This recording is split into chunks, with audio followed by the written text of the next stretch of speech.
नमस्कार मेरे प्यारे बच्चों, कैसे हैं आप? उम्मीद करता हूँ बहुत अच्छे होंगे। और आज एक विशेष टॉपिक की वजह से मैं यहाँ पे आया हूँ। बहुत से लोगों को मैंने कहते सुना है कि सर मेरा मैथ बहुत कमज़ोर है और मैथ से सर बहुत प्रॉब्लम है, मैं मैथ की तैयारी नहीं कर पा रहा हूँ। बाकी सारे सब्जेक्ट मेरे अच्छे हैं और मैथ्स में चाहे वो रीजनिंग हो, चाहे मैथ हो, कॉम्पिटिटिव मैथ है, मुझे बहुत प्रॉब्लम आती है। तो अब दिक्कत उनके लिए है कि जिन्होंने हाई स्कूल में मैथ ले रखी थी, उसके बाद उन्होंने अपनी स्ट्रीम अपना चेंज कर दिया, इसके बाद आर्ट साइड में चले गए, उन्होंने मैथ आगे नहीं पढ़ी। लेकिन कॉम्पिटिटिव एग्जाम्स में आपको मैथ के क्वेश्चन को सॉल्व करने के लिए आपको बहुत दिक्कत आ रही है। तो मैं आपको आज बताऊंगा कि किस तरीके से आप कुछ चीज़ों को अपना के और थोड़ा सा अपना रूटीन में आप चेंज करके आप मैथ्स के क्वेश्चन को बड़ी इजीली सॉल्व कर सकते हैं। और एक जो आपके अंदर डर है मैथ का कि मैथ मुझे नहीं आती है, उस डर को आप बाहर निकाल सकते हैं। देखिए, सबसे पहले तो क्या करना है आपको कि आप जिसकी तैयारी कर रहे हैं, आपको ये देखना है कि मैं किसकी तैयारी कर रहा हूँ।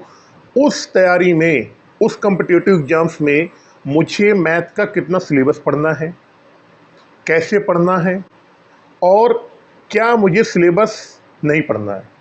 बच्चे क्या करते हैं, आजकल की जो कोचिंगें हैं मैंने देखा है, मोस्टली कोचिंग में आप जाओ कहीं भी कोचिंग करने तो बोल देते क्या है जी, कोचिंग एसएससी की है और सारा कंप्लीट इसमें आपको सारा मिल जाएगा।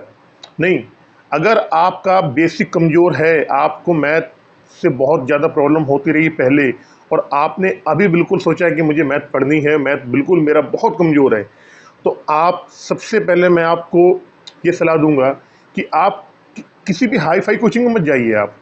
आप किसी नॉर्मल कोचिंग में जाइए जिसमें 30 से 40 स्टूडेंट हों और वहाँ पे ऐसा टीचर हो जो कि बहुत ही छोटे स्तर का मतलब है कि बिल्कुल बेसिक से पढ़ाता हो। और वहाँ पर आपको झिझक भी नहीं होगी। आप चाहें तो इजीली, बहुत इजीली कि सर मुझे ये चीज़ समझ में नहीं आई है, मुझे आप बताओ, आप वहाँ पे खड़े होकर पूछ सकते हैं। आप बड़ी कोचिंगों में जाएंगे जहाँ पे 200 बच्चे पढ़ रहे हैं, 150 बच्चे पढ़ रहे हैं, वहाँ पे आपको झिझक रहेगी। आप कोई चीज़ अगर आपको नहीं आ रही होगी, आपके अंदर मन में ये रहेगा यार मैं पूछूंगा तो ये बच्चे मुझ पर हंसेंगे। तो आप क्या है, अगर आप शुरुआत कर रहे हैं मैथ, अगर आप शुरुआत कर रहे हैं और आपको लगता है आपकी मैथ मैथ बहुत बेसिक आपका कमज़ोर है, बिल्कुल आपकी मैथ आपको नहीं आती है, तो सबसे आप अपने आसपास किसी ऐसी कोचिंग में जाइए जहाँ पर बहुत ही बच्चों की स्ट्रेंथ कम हो। दूसरी बात, आप जब भी मैथ की स्टार्टिंग करें तो आप बहुत ज़्यादा कोचिंग न करें, बहुत ज़्यादा टीचर्स ना पढ़ें। आपको केवल एक किताब से पढ़ना है, एक टीचर से पढ़ना है। अगर आप ऑनलाइन बैचेस भी ले रहे हैं तो ऐसे आप किसी टीचर के पास, आप ऑनलाइन में बहुत सारे हैं, यूट्यूब पे हैं, आप उनको ज्वाइन करें। तो ऐसे को ज्वाइन करें जिसके पास अभी उन बच्चों की संख्या कम है, सब्सक्राइबर कम है। तो वहाँ अगर आप कोई भी कमेंट में आप डालोगे तो वो टीचर आपके कमेंट को पढ़ेगा वहाँ पर और तुरंत उसका रिप्लाई देगा। दूसरी चीज़, जब भी आप शुरुआत कर रहे हैं ना, तो बहुत ज़रूरी है कि आप मैथ का जो है नोटबुक बनाइए। आप जो चीज़ आपने कोचिंग में पढ़ी है, जो चीज़ आपने यूट्यूब में पढ़ी है, जो भी आपको टीचर ने पढ़ाया है, आप उसको बिल्कुल फेयर कॉपी में पॉइंट टू पॉइंट लिखिए। आप पॉइंट टू पॉइंट कुछ भी छोड़ना नहीं है आपको, उसको रखिए आप और बिल्कुल फेयर कॉपी बनाइए। एक दूसरा नोटबुक और बनाइए आप, जिसमें केवल आप मैथ के जो शॉर्ट ट्रिक्स हैं या फार्मूले हैं, यदि कभी आपको कोई प्रॉब्लम आती है तो तुरंत आपने फार्मूला देखा या उस क्वेश्चन की आपने शॉर्ट ट्रिक देख ली, तो ये आपसे, इससे क्या होगा, आपका समय बचेगा। तो आप टोटल नोटबुक एक अलग बनाइए, मैथ की जो शॉर्ट ट्रिक है या फार्मूला है उनकी एक आप अलग से अपना नोट बनाइए आप। इसके बाद अगर हम बात करें कि सबसे पहले मैथ का ये नियम है, ये तो बहुत दूर की बात है, अगर आपने अभी स्टार्ट किया है तो ये दूर की बात है कि मैं कैसे डायरेक्टली उसको शॉर्ट ट्रिक लगा के निकाल दूँ। आपको क्वेश्चन आना चाहिए, चाहे आप एक्स मान के करो, चाहे वाई मान के करो, कुछ भी मान के करो। पहली प्राथमिकता ये है, आपको क्वेश्चन आना चाहिए। क्वेश्चन आने के बाद उसका जो कॉन्सेप्ट है वो आपके समझ में आना चाहिए। ऐसा नहीं हो सकता है कि नहीं, आपको बिल्कुल भी आपने मैथ नहीं पढ़ी है, डायरेक्टली आपको बैठाल दिया जाए वहाँ पर और आपको बहुत शॉर्ट ट्रिक बताई जाए वहाँ पे, ऐसे नहीं समझ में आएगा आपको।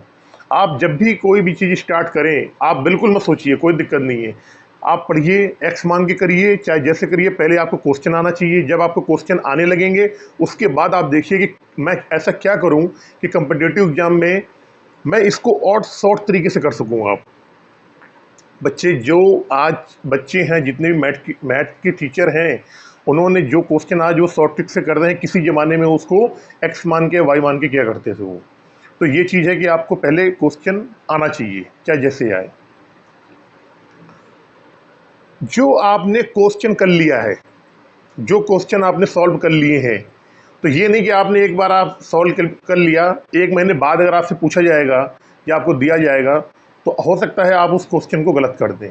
तो जो आपने किया है उसको एक बार आप रीचेक करें। रीचेक करने का मतलब ये है, जब आपने कोई क्वेश्चन कर दिया है, आज आपने कोई क्वेश्चन कर लिया, तो कल आप उसको एक बार ना आप अपनी कॉपी को खोल के देखिए कि मैंने इसमें क्या किया है, क्या किया, क्या नहीं किया है। अगर आपको कोई गलती होगी तो आप उसको पकड़ेंगे, और अगर गलती नहीं भी होगी तो आपका रिवीजन बहुत अच्छी तरीके से हो जाएगा।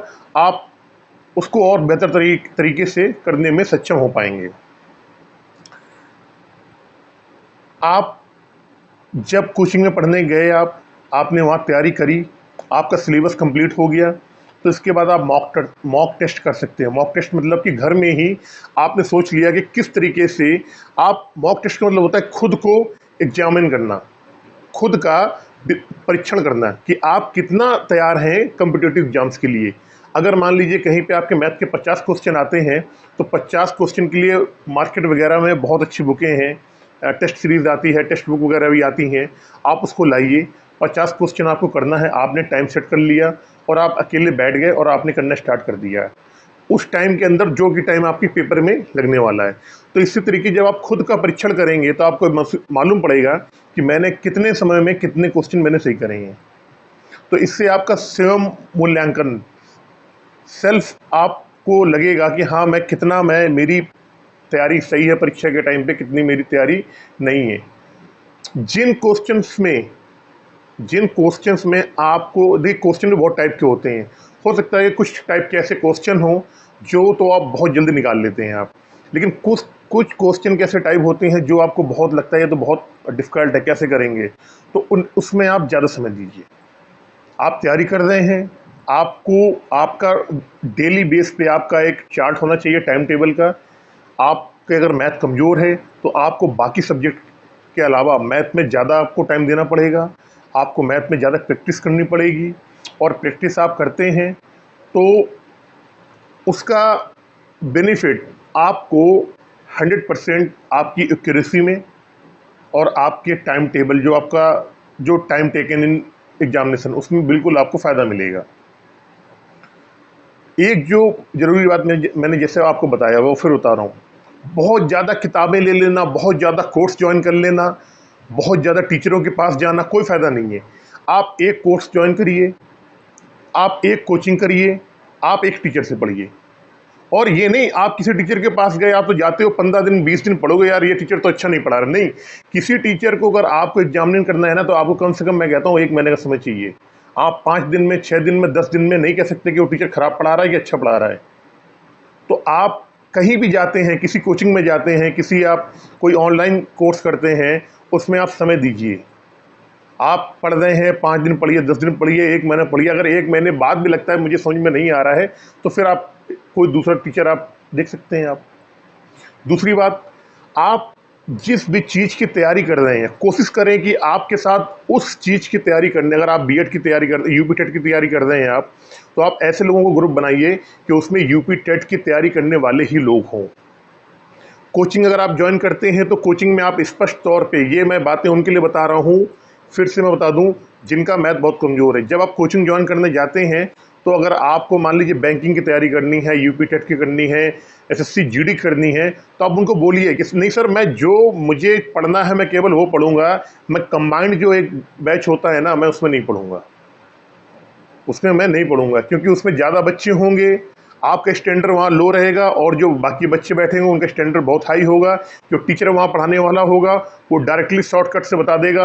आपका जब बेसिक ही नहीं मजबूत है तो शॉर्टकट कहाँ से सीख पाएंगे आप। तो बेसिक आप अपना मजबूत करिए, उसके बाद बहुत जैसे जैसे आप आगे बढ़ते जाएंगे ना, आपको शॉर्टकट भी आता जाएगा। परीक्षा के लिए बहुत ज़रूरी है जब आपका पूरा कोर्स पूरा हो जाता है तो आप वहाँ पर प्रीवियस ईयर के जो पेपर हैं उनको सॉल्व करिए। जो उस परीक्षा को पास करके कहीं सिलेक्टेड हो गए हैं उनसे आप कांटेक्ट बनाइए, उनके कांटेक्ट में रहिए।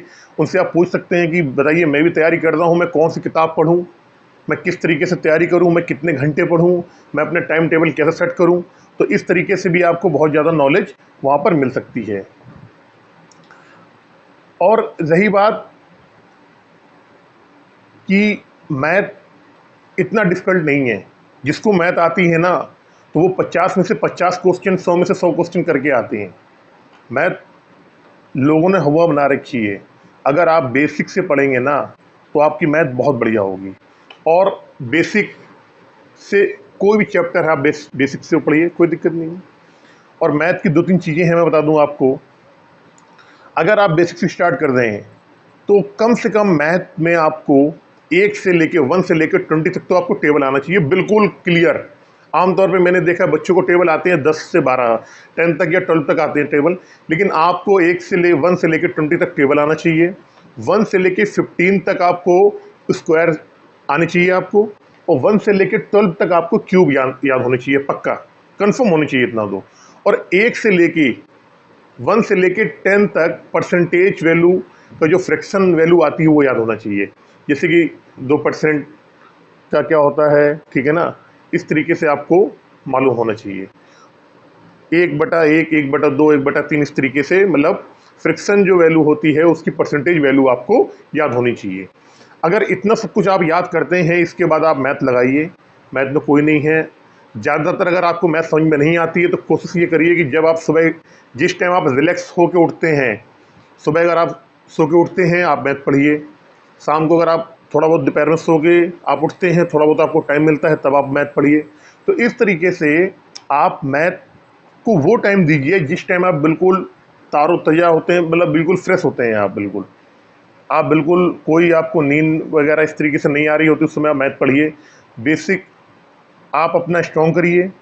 और ऐसा नहीं है, कॉम्पिटिटिव एग्जाम्स में मैथ है, लेकिन जितनी मैथ इंपॉर्टेंट है इतने अदर सब्जेक्ट भी इंपॉर्टेंट है। बस फ़र्क ये है कि अदर सब्जेक्ट में क्या पूछ रहे नहीं मालूम। मैथ का एक सिलेक्टेड क्राइटेरिया होता है, उससे बाहर सवाल नहीं आएंगे। लेकिन जीएस है, इंग्लिश है, इसमें पता नहीं कौन सा वर्ड पूछ ले, क्या पूछ ले, नहीं पता है। तो